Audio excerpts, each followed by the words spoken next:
इसलिए हमारे गुरुजी ने कहा था कि महात्माओं को, ग्रस्त लोग हाथ देखें तो देखें, लेकिन साधु को कभी भी कन्या का हाथ नहीं देखना चाहिए, नहीं तो नारद जी जैसे बंदर बनोगे।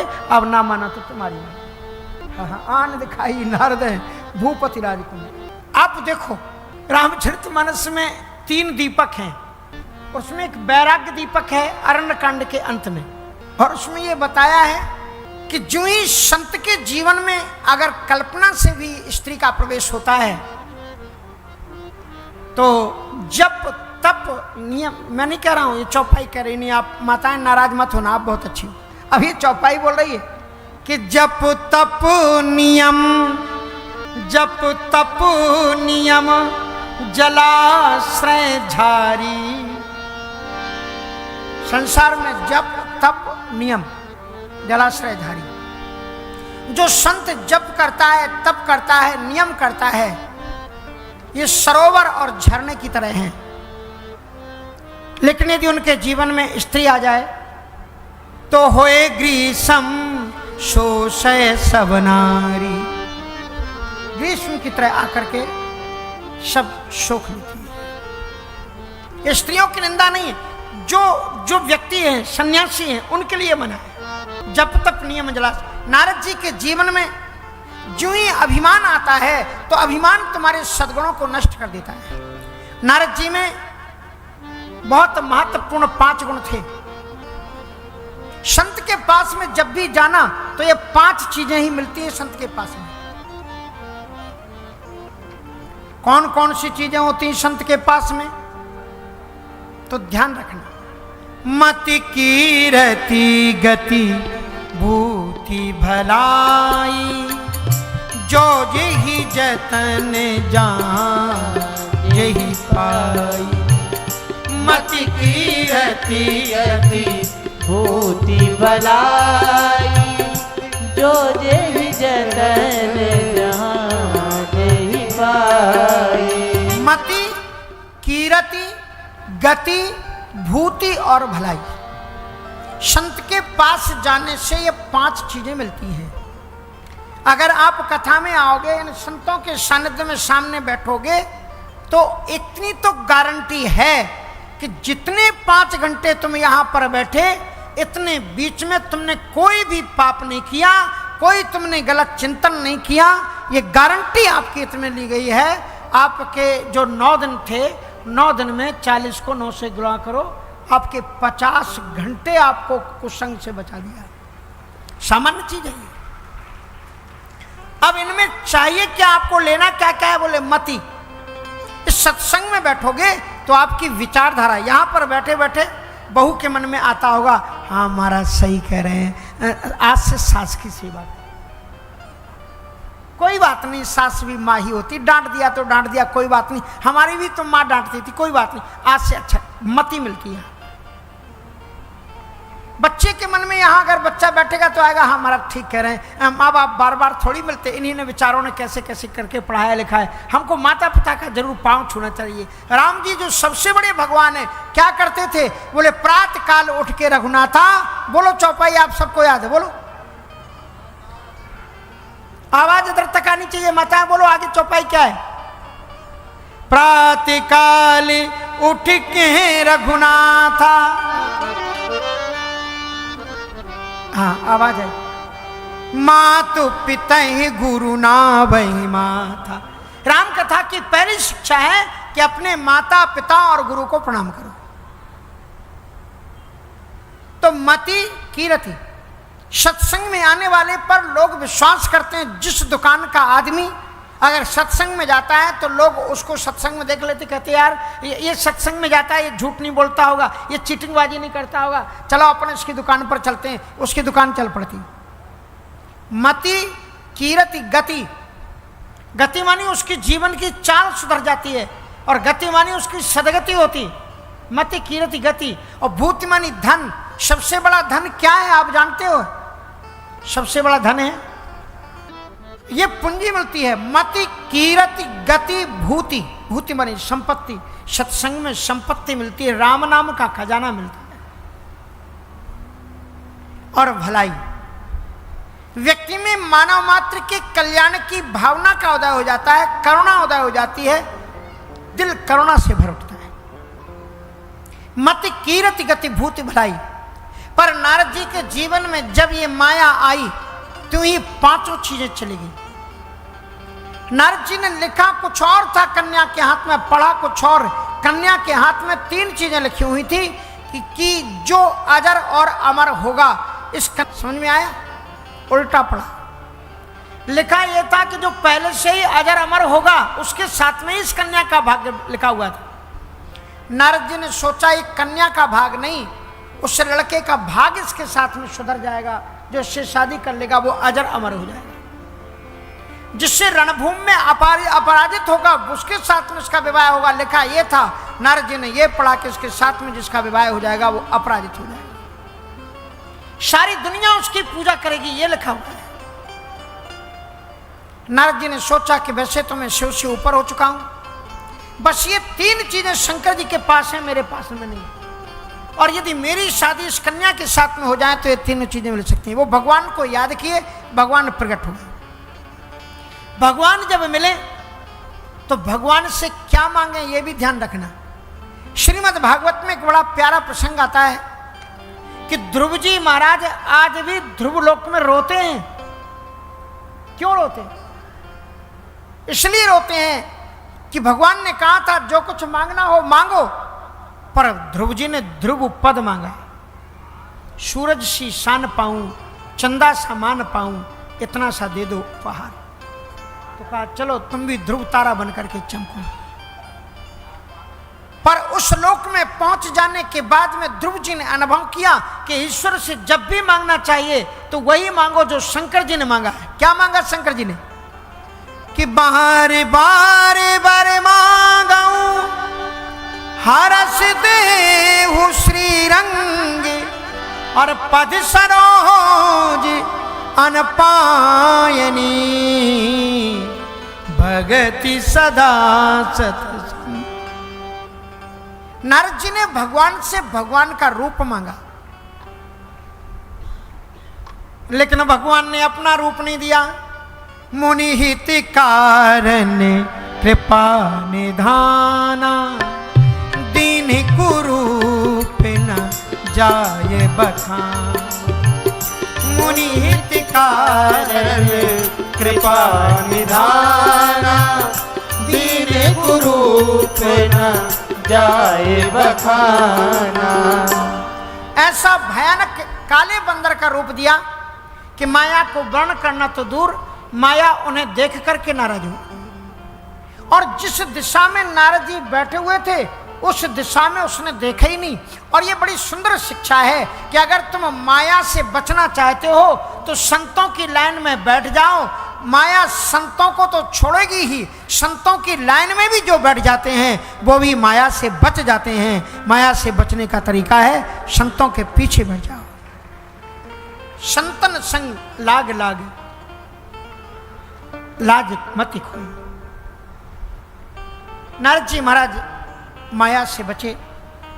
भगवान नारायण खुद राजकुमार बनकर के गए और माल्यार्पण हो गया। नारद जी को इतना गुस्सा आया सत्य जानने के बाद में वे श्राप देने के लिए भगवान के पास पहुंच गए। भगवान ने समझाया, उसके पहले शंकर जी की गणों को उन्हें श्राप दे दिया कि हो वो निशाचर अब जाए तुम कपटी पापी दो। भगवान जी के सामने नारद जी खड़े हैं। भगवत गीता कहती है कि 3 नरक के रास्ते हैं। त्रिविधम नरकस्येदम द्वारम काम क्रोधस तथा मानसम। रामचरितमानस में गोस्वामी तुलसीदास जी एक चीज और बढ़ा देते हैं, 4 कर देते हैं कि काम क्रोध मद लोभ सब नाथ नरक के पंथ। और नारद जी के जीवन में अब काम भी है, क्रोध भी है, लोभ भी है, अभिमान भी है, और सबको लेकर के चले। भगवान समझ गए कि जिस स्थिति में नारद जी चले हैं इस स्थिति में ये मेरे पास आ ही नहीं सकते। इसलिए भगवान इतने दयालु हैं कि वो खुद ही मार्ग में प्रकट हो गए। और भगवान भी ना इतने मजाकी हैं कि प्रगटे परम कौतकी कृपाला, प्रगटे प्रभु कौतकी कृपाला। कौतकी मानी कौतक खेल करने वाली। ये कौतुकियों का सम्मेलन था। कौतकी कौतकी सब, हाँ, नगर भी कौतकी था और भगवान भी कौतकी, प्रगटे प्रभु कौतकी कृपाला। शंकर जी के जो गण आए बोले परम कौतकी थे हो, और नारद जी भी कौतकी, कौतकियों का सम्मेलन हो गया है। नारद जी ने कहा कि आपने मेरे साथ में अच्छा नहीं किया, और भगवान नारायण को उन्होंने श्राप दिया। इतनी गालियां दी उन्होंने, मतलब सभ्य गालियां जो साधु संतों की भाषा में होती हैं, कि तुम छली हो, कपटी हो, पापी हो, और ये तुम्हारी प्रवृत्ति अभी से नहीं है, तुम शुरू से लोगों के साथ में छल कपट करते आए हो। ये जो तुमने लक्ष्मी के साथ में विवाह किया, ये भी तुमने देवताओं का छल किया। समुद्र का जब मंथन हुआ, और समुद्र के मंथन के समय पर आप जानते थे कि समय बाद में लक्ष्मी जी निकलेंगी, और लक्ष्मी जी के निकलने के समय पर आपने क्या किया? असुरों को आपने मदिरा पिला दी, छल किया आपने, देवताओं को अमृत पिलाया, और आप जानते थे कि भगवान शंकर जी आपसे भी ज्यादा सुंदर है, कर्पूर गौरम करुणावतारम, उनको आपने जहर पिला दिया। कैसा गजब का, कहते हैं आपने ऐसा उनके साथ में किया कि अगर कदाचित भगवान शंकर जी चेत पवेन्न विषम रुद्रो दयाम कृत्वा महेश्वरा भवे नष्टा खिला तब माया ब्याज हते रहती। यदि भगवान शंकर जी ने कृपा करके जहर का पान ना किया होता तो हे विष्णु जी, आपने तो ऐसा उपाय रचा था कि सारी दुनिया जहर से नष्ट हो जाती। जरत सकल सुरभृंद, शंकर जी को आपने जहर पिला दिया, और लक्ष्मी जी आई तो आप खुद ही दूल्हा बन करके पहुंच गए, और लक्ष्मी जी की माला आपने खुद ले ली, और वो मणि निकली समंतक मणि, वो आपने ले ली, कौस्तुभ मणि। इस प्रकार से आपका ये शुरू से व्यवहार रहा है। लेकिन भले भवन अब बायन दीना, अब आपने अच्छे घर में निमंत्रण दिया है, अब मैं आपको फल दूंगा, और आज मैं आपको ऐसे श्राप दूंगा नारायण कि आप जिंदगी भर भूलोगे नहीं। पर भगवान मुस्कुरा रहे, कहा महाराज संत कभी श्राप देते ही नहीं, संतों का अनुग्रह होता है। एक बार में गंजवासोदा में अपने परम पूज्य सिद्ध दादा गुरु बाबा जगन्नाथ दास जी महाराज थे। छोटा था, 15-16 वर्ष का, संस्कृत पढ़ रहा था, गुरु स्थान में आया हुआ था। एक पुलिस के बहुत बड़े अधिकारी थे, बहुत बड़े अधिकारी थे, पद मुझे मालूम नहीं, डिस्ट्रिक्ट स्तर का पद था। वो सुबह सुबह महाराज जी को प्रणाम करने आए महाराज, और जब वो प्रणाम कर रहे थे महाराज जी ने उनको खूब गालियां दी, और गालियां दे दू करके भगा दिया। चले यहां से, आ जाता, क्या मैं तेरा नौकर हूं, मैं तुझे वरदान दूंगा, ये करूंगा वो करूंगा, खूब गालियां दी।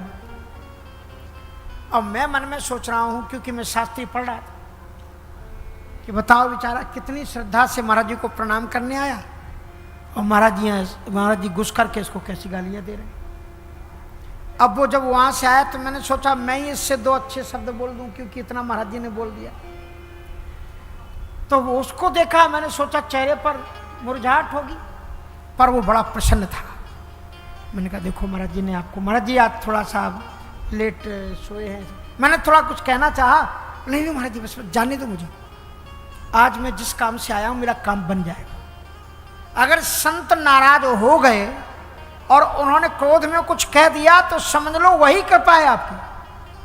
संत विशुद्ध मिले परते ही, और चित्त में ही राम कृपा कर जेही। और शाम को वो लौट करके आया, महाराज जी को साष्टांग दंडवत प्रणाम किया, मिठाई का पैकेट रखा, और महाराज जी ने दिल से लगा लिया, मेरा बेटा आ गया, मेरा बच्चा आ गया। हमने कहा संतों की लीला भी अजब निराली होती है। भगवान नारायण ने कहा कि नारद जी आप संत हैं, और संत से कभी किसी का अकल्याण होता नहीं है, इसलिए आप अगर श्राप भी देंगे तो भी मेरे लिए वो वरदान ही होगा।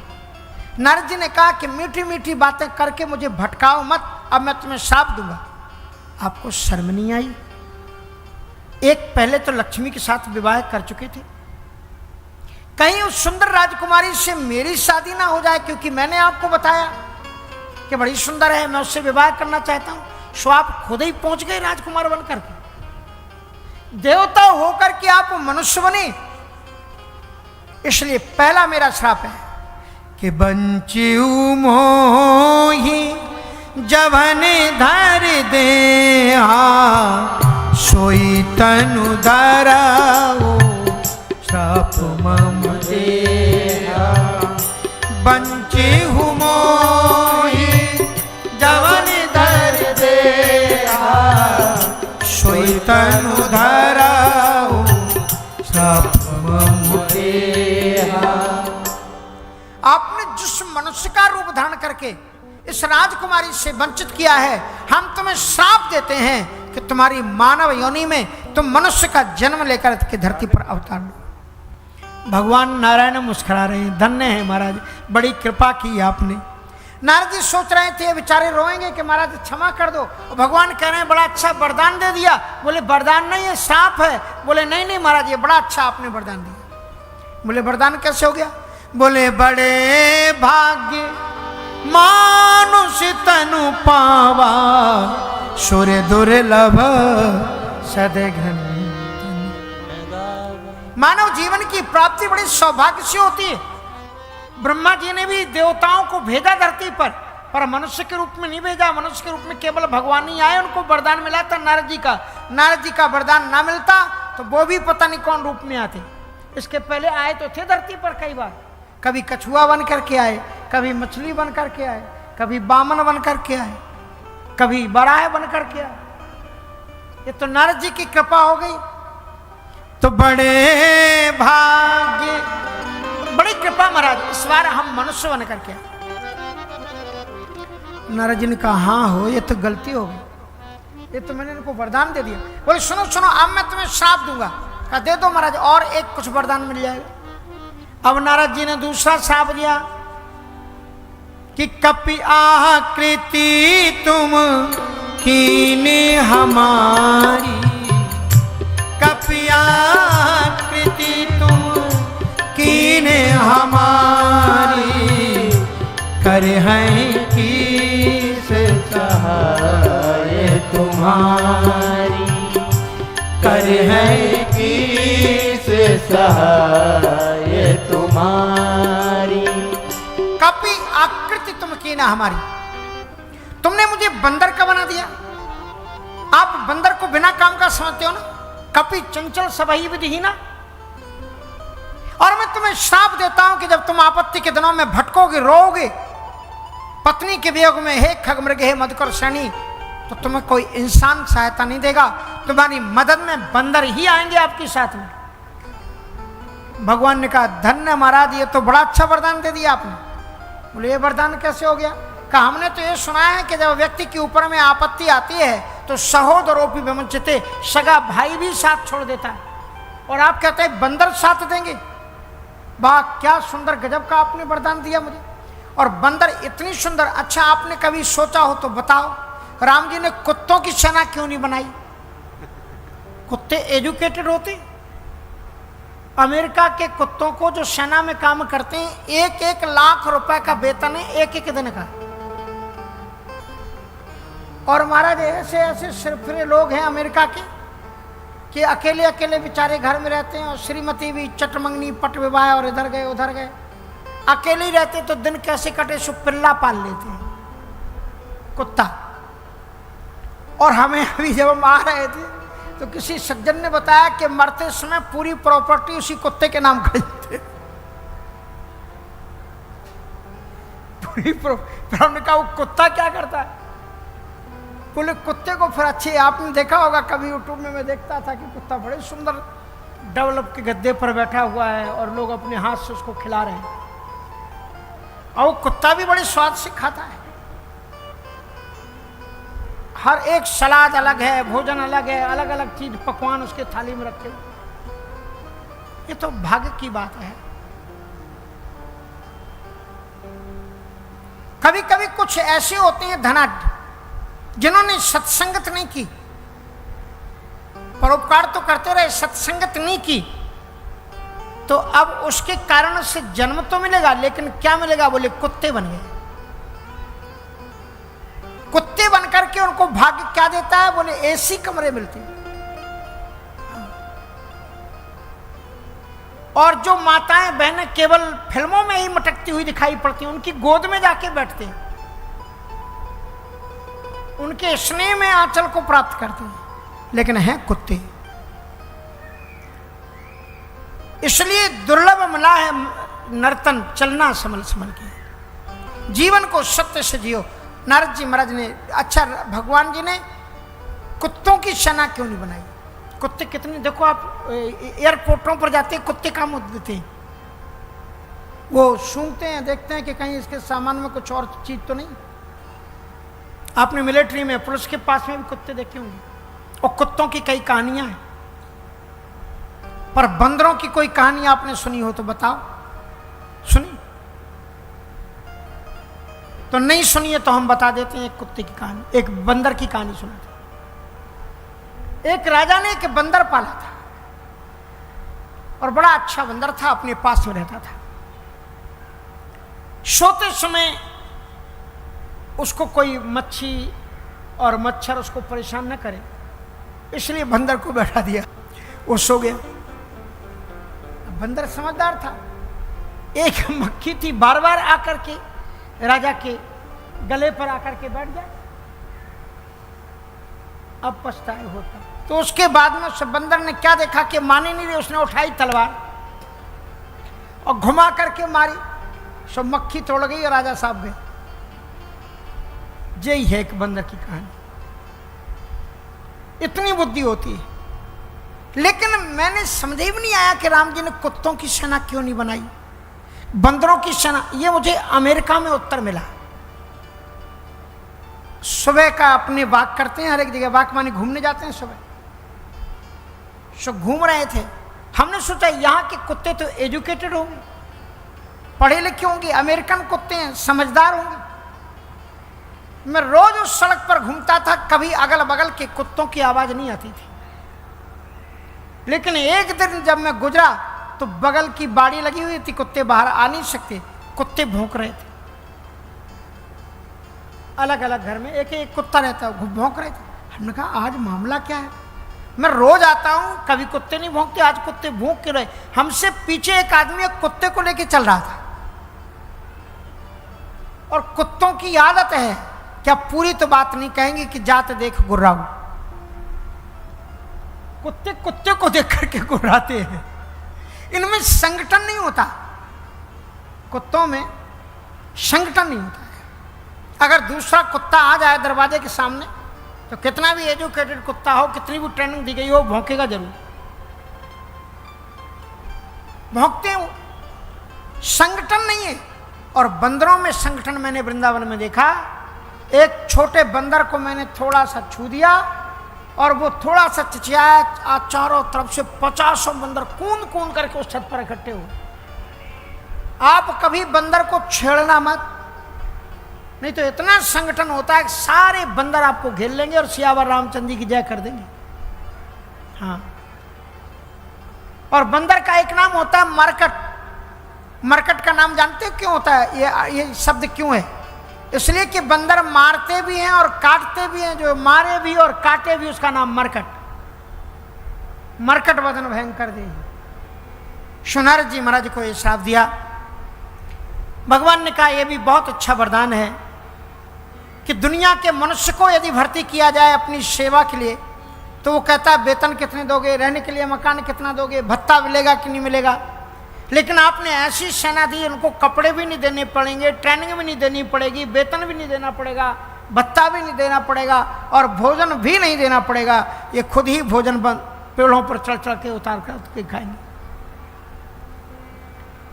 नारद जी ने कहा हाँ हो, ये भी धोखे से वरदान हो गया।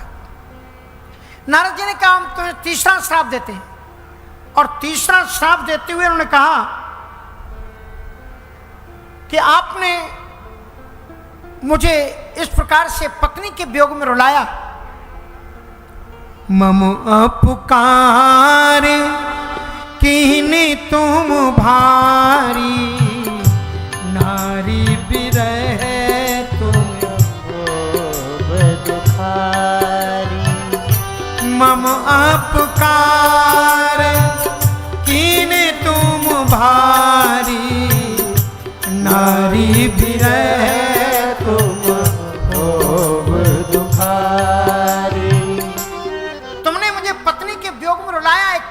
लिए मैं तुम्हें श्राप देता हूं कि तुम भी जब अगले मनुष्य बन करके आओगे तो पत्नी के वियोग में तुम रोओगे। भगवान बड़े प्रसन्न हुए, कहा महाराज बड़ा गजब का आपने वरदान दिया। बोले ये वरदान कैसे है? तो श्राप है तुम रोओगे।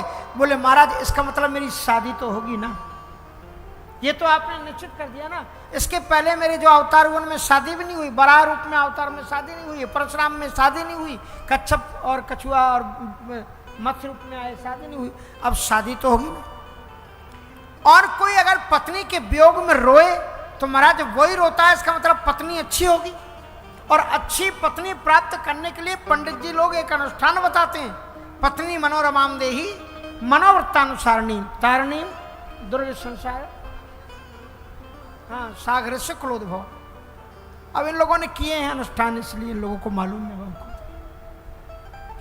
तो इस प्रकार से पत्नी मनोरमाम, श्रेष्ठ पत्नी प्राप्त करने के लिए भी तपस्या करनी पड़ती।